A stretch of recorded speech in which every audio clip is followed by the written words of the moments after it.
Good afternoon and happy Easter. My name is Michelle Robbins, and this is a staff meeting presentation that we have on classroom management. Now, normally in our standard staff meeting, what we would do is invite you to have a snack as you're coming in, grab a soda, grab some water, have a seat, and take about 5 minutes to just take a breath from being with your classes for a few moments and to catch up with your colleagues. So that's how we would normally begin our staff meetings. For this type of activity, what we would do is we would actually split up into different small groups. And within those small groups, make sure that we have people that have varying levels of confidence and background knowledge in classroom management, because that's what this presentation is on, is reflecting on how we can approach our classroom management effectively, or maybe just take a moment to reflect and rethink how maybe we approach our classroom management strategies. So this is my behavior resource list that I've compiled, and this is for our 623 class with Dr. Huban. Our first resource that we're going to take a look at today is a really nice book. It's super short, super sweet. The name of the book is Praise by Ackerman, and the P stands for positive aspects of behavior management. The R represents reinforcement to maintain the discipline. A stands for assessing the situation. The I is for the intent of the behavior of the student, what we think the student might mean or might be trying to project. S represents sincerity and how we approach the students. And the last letter is E, and it encompasses empowering the students to self-discipline. So this time we would normally break out into those, while we're in those smaller groups, and have everybody just kind of talk about what they use in their classroom and how do they use praise. Are they reinforcing and maintaining discipline throughout the class period? Is everything consistent? Are we always sure of the intent of our students' behavior? Because sometimes we may misunderstand or misread the situation.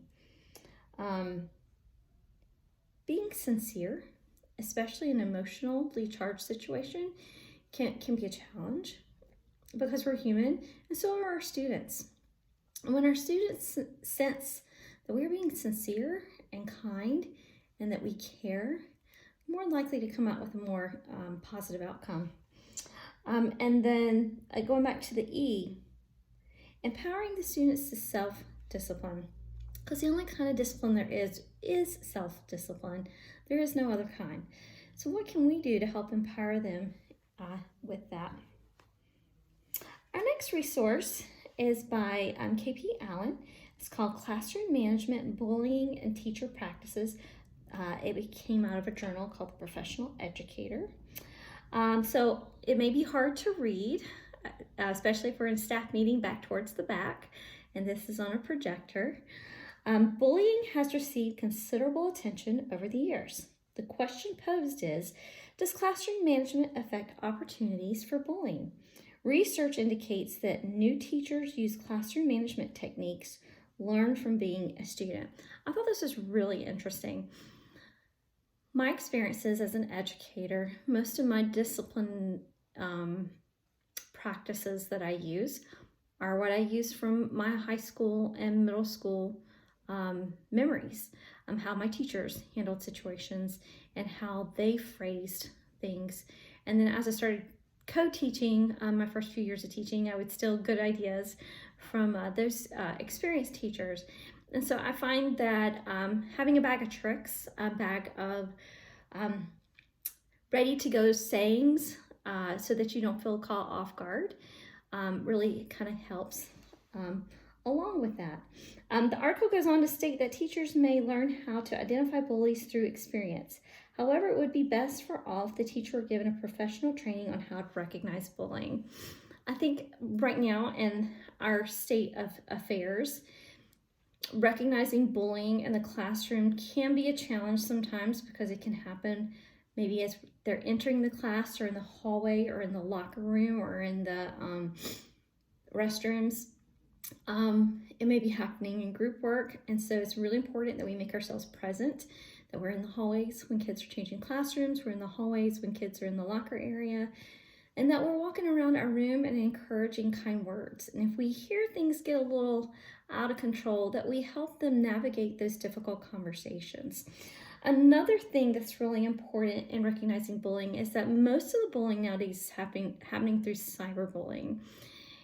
And that is a challenge, knowing how that is being manifested. And so that's something that we're continuing to try to get training on how to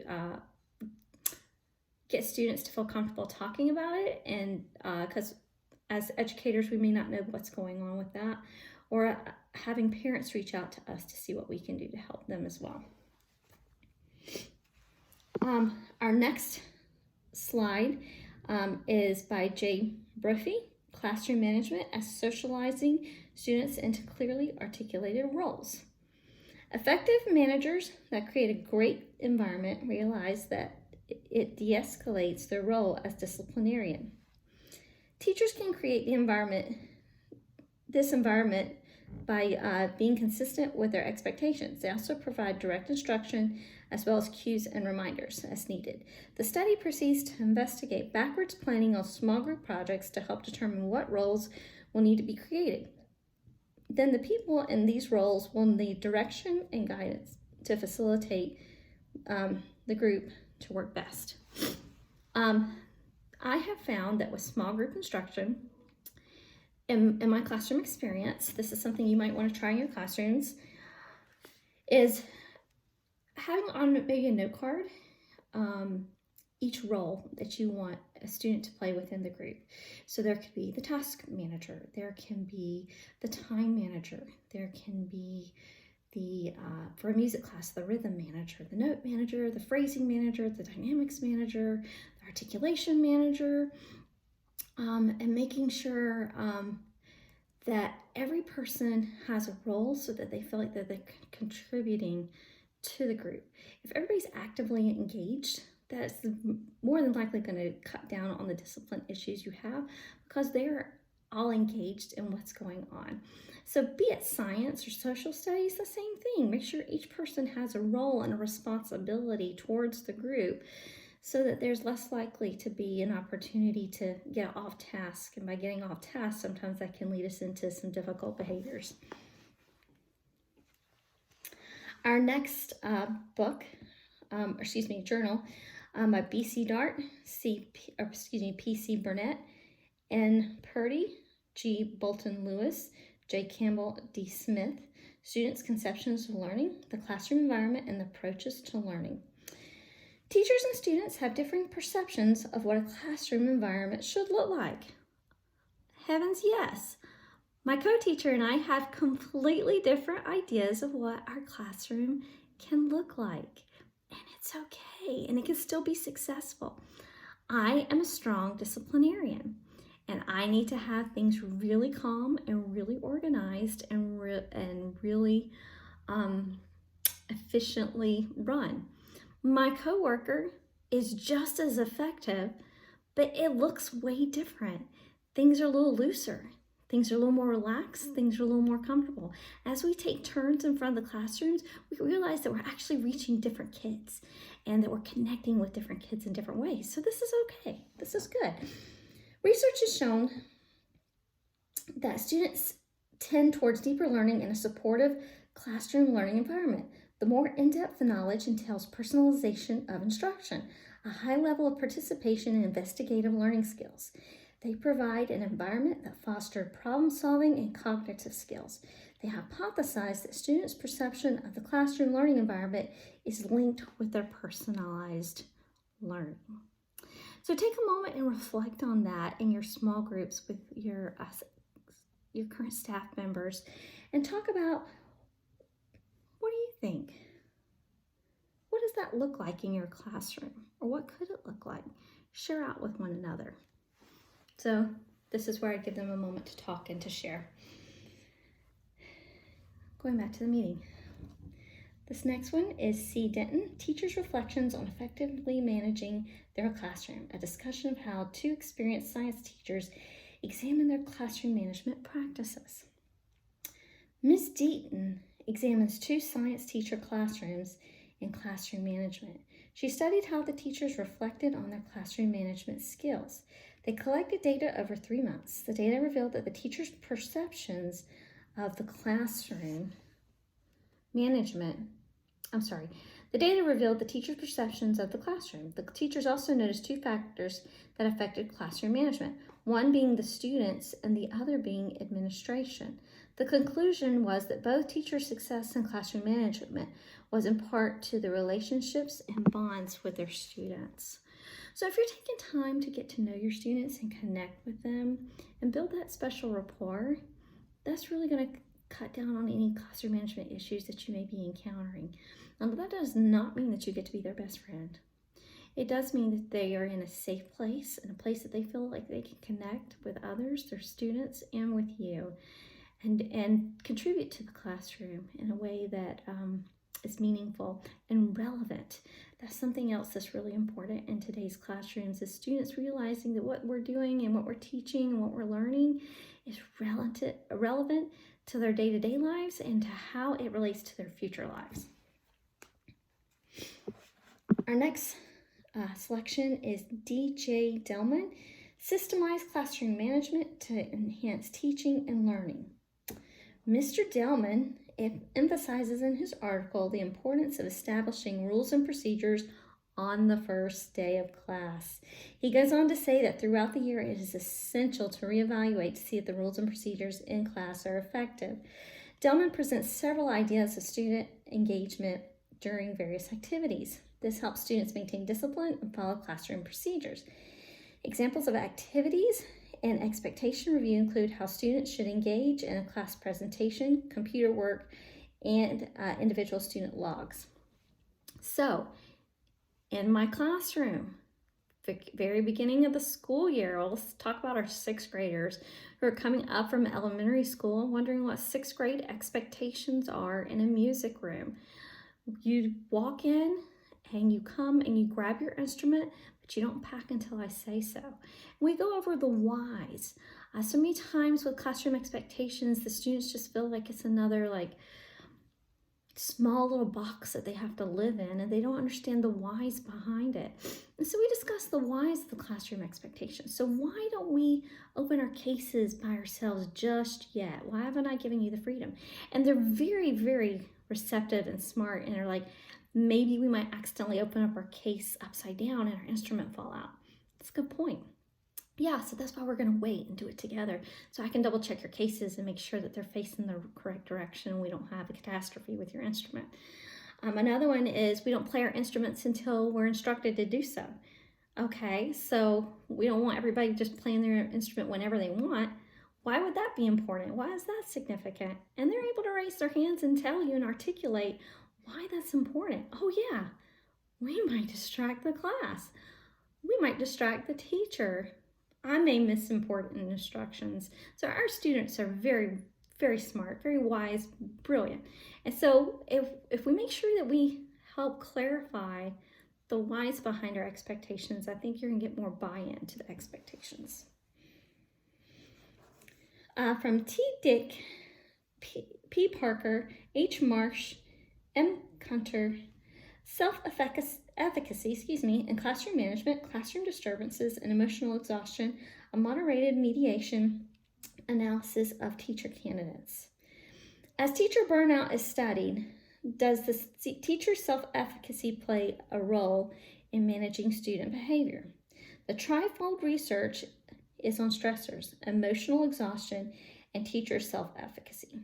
The results came out that teachers with low self-efficacy ended up being teachers that emotionally were more burnt out and suffered from occupational stressors. This is a hard one. As teachers, we are all at a different efficacy level, and we all have our own lives that are going on that we don't present to the children. And then we have the stresses that are brought into our classroom. And so there's so much that plays into this that it's hard to articulate to a new teacher how to make sure that you're taking care of yourself, especially as you build these efficacy skills. One thing that I discuss with my student teachers is as you take that first job, you need to make sure that you're going to need to spend a lot of hours creating your lesson plans. However, if you come in early, leave on time. If you come in on time, and then you can choose to stay late, but don't come in early and don't stay late, because that leads to burnout as well. When you're tired, when you're exhausted, it can be harder with classroom management. When you're tired and you're exhausted, you may not be doing your best planning. And make sure that you have a support network within your school. Maybe you are the only Latin teacher in the school, but you may not be the only foreign language teacher or the only teacher in your hallway. Find those people that you see are having success and see what you can do to model that. Ask questions, reach out.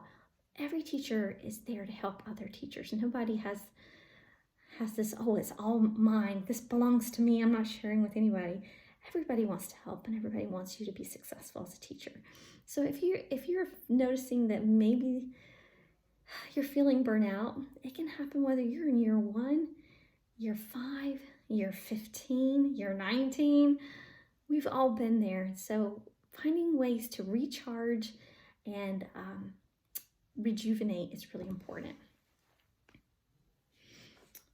J.D. Garwood, A.H. Harris, J.K. Tomic, Starting at the Beginning, An Intuitive Choice for Classroom Management.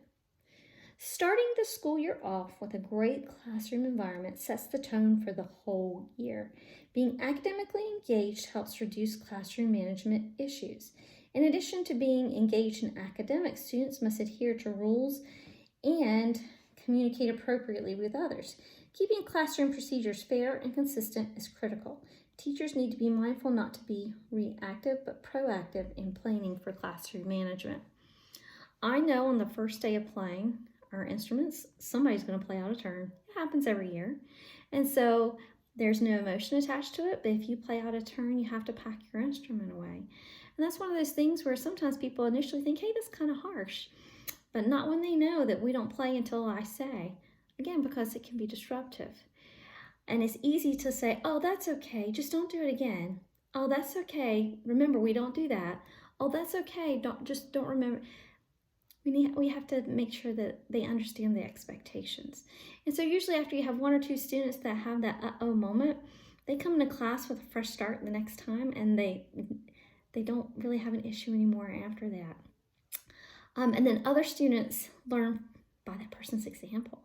And they realize, oh, okay, this is how this class goes. This is what the expectation is. I got it. I understand, and I can manage that, and that's good to know.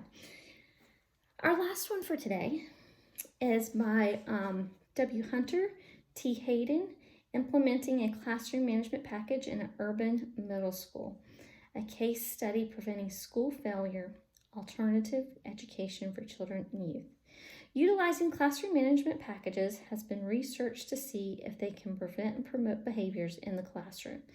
The purpose of this research is to see if in an urban middle school setting, a specified package would be best suited.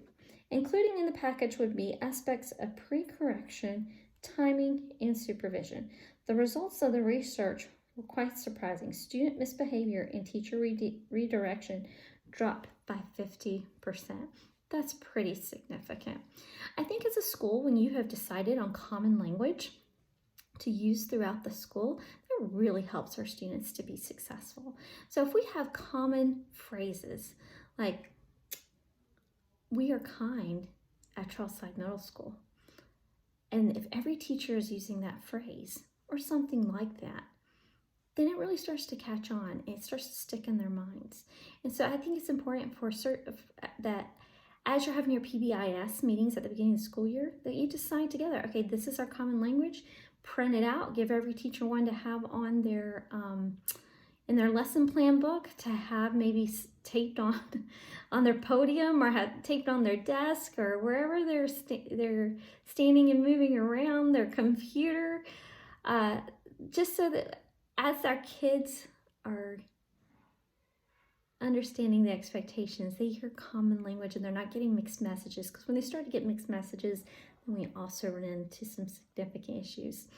So thank you so much for taking the time today to walk with me through some of these classroom management strategies and ideas and styles, and to get the brain rolling in a new direction, maybe to revisit what you're already doing, or say, yeah, I'm on the right track, I'm moving in the right direction, or I haven't thought about it in that way. So thank you so much, and I wish you a happy Easter and a wonderful rest of your weekend. Bye-bye.